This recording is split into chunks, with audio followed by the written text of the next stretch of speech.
hope, heartbreak, horror. This sums up Skibidi Toilet 79 Part 1. Among the devastation, we have a few questions to answer, such as, did anything move this episode? Is this the same map? What's hidden in the rubble? Can he be cured? Yo guys, Plunger here.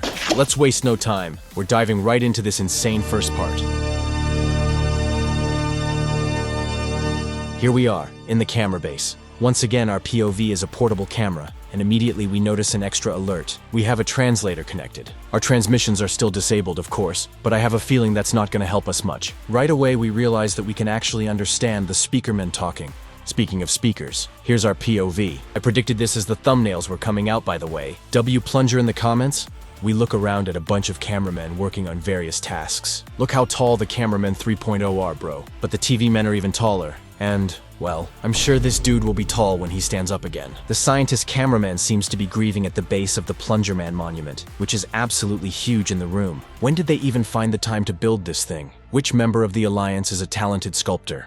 Anyway, so the speakerman and chief scientist cameraman are chatting about the Skibidi language. They mention that it works similarly to the speakerman's language. We are told they've developed a device which allows us to understand both the speakerman and the Skibidi toilets. The luxurious hair Skibidi says some kind words, which we also understand. This right here is likely the ability Boom promised us, though past episodes have not been updated as of right now. I expect we'll be able to understand every character moving forward, which is actually really cool, and dramatically increases how many captions we should expect to see in future episodes. However, the detective grabs the translator and walks away. I can guarantee we'll see an extra scene in the season, showing the detective reviewing old footage with translations. Maybe then we'll see new subtitles? Next we see the Skibidis and cameramen packing up. I love how this guy is just yapping their Skibidi nonsense as they work. When Polycephaly scolds the cameramen for having too much stuff, he actually says something completely different than the captions. In the captions, he says, "It's a miracle they still didn't find us," which sounds more caring, but he actually says, "Hurry up or I'll leave you all behind." Yeah, not quite as friendly. Interestingly enough, this chair doesn't move despite the fact that it sticks out like a head in a toilet. In fact, none of the chairs so far have moved at all. Seems like a red herring, don't you think? An Astro specialist gets caught by the core on the wall. Much like with Hugo's camera previously, seems they've analyzed enough Astro tech to the point that they can just detect it in the room. Look at bro floating back there. The specialist warns the cameramen that they have already been found and that they'll be destroyed at their own hand, which is sadly too true. What happened next, though, was incredibly unexpected. Someone emerges from a charging station. Look at the text on the container. Simp is crossed out, and he's now Chad Cameraman. Bro's kitted out with some insane new tech. He's able to get charged up and let it all out of his arms towards the enemy. This guy still had a crazy slow death though. Our Chad pushes TV woman aside like she's an iPhone toggle as he returns to his dock. The first time she notices him, and he's not interested. I remember people expressing disappointment when they rescued him in that state in '74, expecting a revenge arc. So it's great to see him get the spotlight. I was not expecting this complete 180 arc, but I'm all for it. I'm happy for bro. Also look, he has mechanical eyelids for some reason. It looks real cool, but I'm curious why they are necessary. Strider helped with this design, by the way, so big W to Strider. And yep, bro's still just back there floating. Suddenly, the room becomes lit with warnings. The event we all knew was coming is now here. The Astros have found the camera base. Well, crap. Once again, the captions don't match the voice line. The captions say, "We needed more time," but what he actually says is, "How did they find Australia?"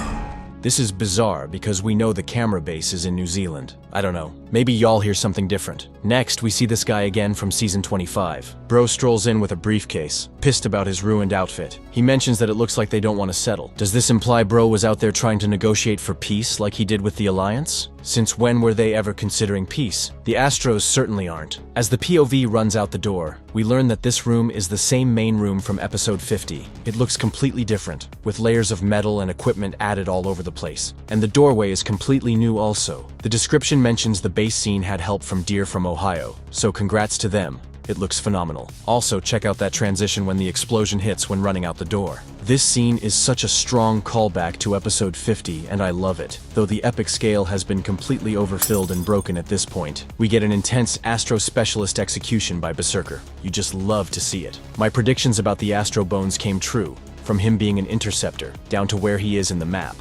Plunger in the comments. Bro gets cooked by the Mafia mutant, which is honestly just another name for absolute enormous Chad Skibidi semi-titan. We hear him speak for the first time. What doesn't kill you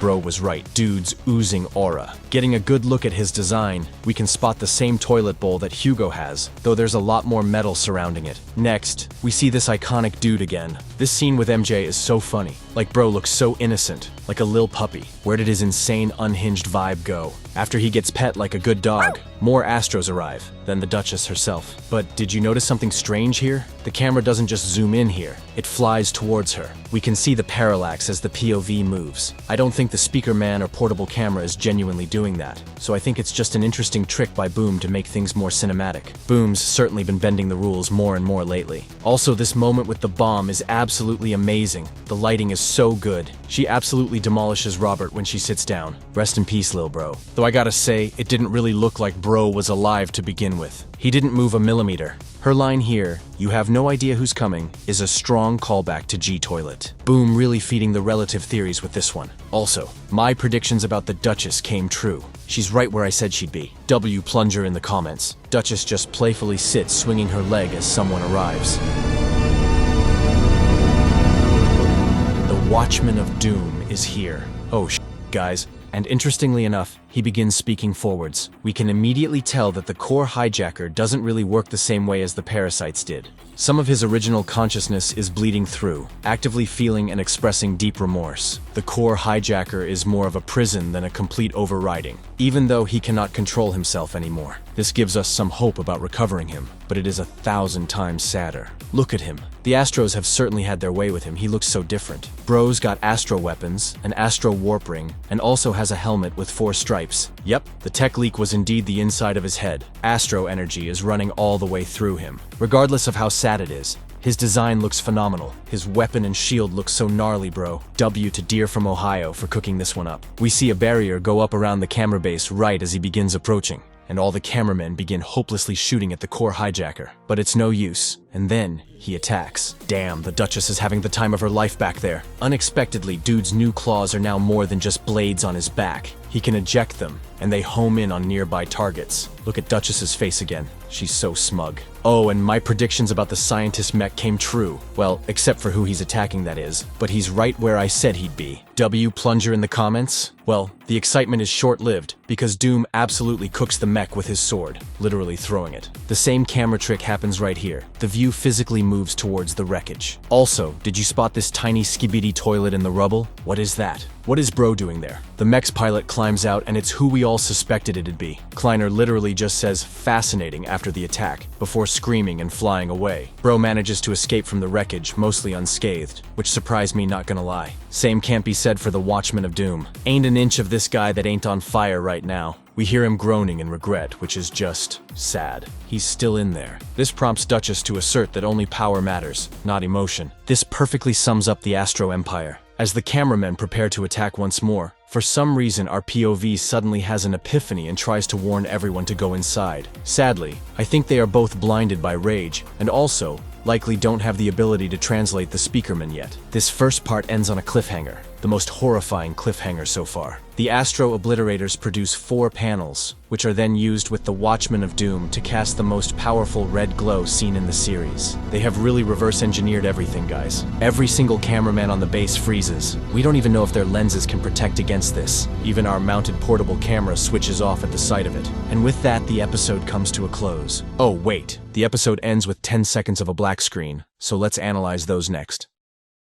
Okay, nice. We did it, guys. So what's going to happen in part 2? Clearly we are going to be rescued by someone. It could be G-Toilet, it could be Titan Cameraman. Your guess is as good as mine, honestly. I still have hopes we'll see the speaker base, and I think our POV this episode is proof of this. My main question is, what are the Astros even doing here, bro? Why waste time attacking when they have a perfectly good way to wipe out the base instantly? As much as I looked, I didn't see any equipment moving. No chairs, no crates. But the way Boom placed the chairs, it really seems like he wanted to mislead us. It makes me feel like something in this episode must have moved. So if you see anything move, be sure to let me know and I'll shout you out in a short. Yes, Boom! That's a W, Boom! You're so skibidi, Boom. You're gonna make a $ski billion, Boom! Let's go! Subscribe!